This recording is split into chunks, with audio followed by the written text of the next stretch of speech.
Hi everyone, welcome back to my new video. আজ আমি ব্লগটা শুরু করছি ঠাকুরের পুজো থেকে স্টার্ট করছি। কেউ বলতে পারবে সকাল সকাল এটা আমি কি খাচ্ছি? তো এটা খেতে যেমন কষ্ট, শরীরের পক্ষে খুবই উপকার।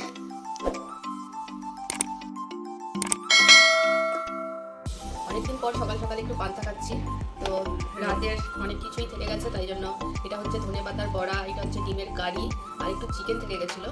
তো এগুলো দিয়ে আমার পান্তা খেতে দারুণ লাগে। অনেকদিন পরেই পান্তাটা ট্রাই করি। এক টুকরো পেঁয়াজ, রোদে বসে বসে পান্তা খেতে দারুণ লাগছে। দিচ্ছি ডিম,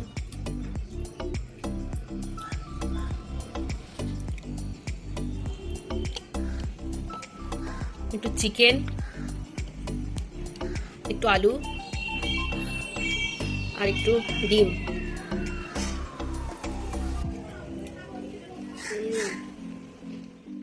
এই ব্লগটা ছিল সানডের ব্লগ। তো আমি সানডেতে যেহেতু অফিস আমার ছুটি থাকে, তাই নিজেকে একটু টাইম দিই, আর ঘরের কাজকর্ম তো আছেই। তো মার সাথে সাথে আমার সাথেই করছিল। তো থাকবে কুচো চিংড়ি, অনেকে বলে যে ছেলে মাছেরই একটা জাত।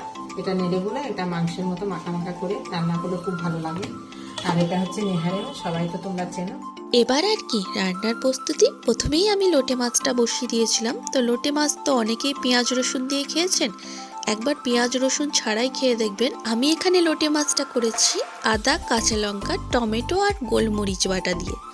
তো এরকম করে একবার খেয়ে দেখবেন, পেঁয়াজ রসুন দিয়ে খাওয়া ভুলেই যাবেন। তারপরে আমি বসিয়ে দিয়েছিলাম এই তেলে গোলা মাছটা। এটা অনেকটাই তো মাছ ছিল, তাই জন্য একটু ঝোল ঝোল করেছিলাম। এই মাছটা কিন্তু বাজারে সবসময় পাওয়া যায় না, মাঝে মধ্যে পাওয়া যায়। তো তারপরে আমি বসিয়ে দিয়েছিলাম মিন চিংড়িটা। অল্প তেলে খানিকটা নেড়ে ভাজতে ভাজতে একদম ঝরঝরে করে নিয়েছিলাম। তারপরে নানা রকম ইনগ্রিডিয়েন্টস দিয়ে এটা মাখা হয়েছিল, মানে ভর্তা টাইপস একটা করা হয়েছিল।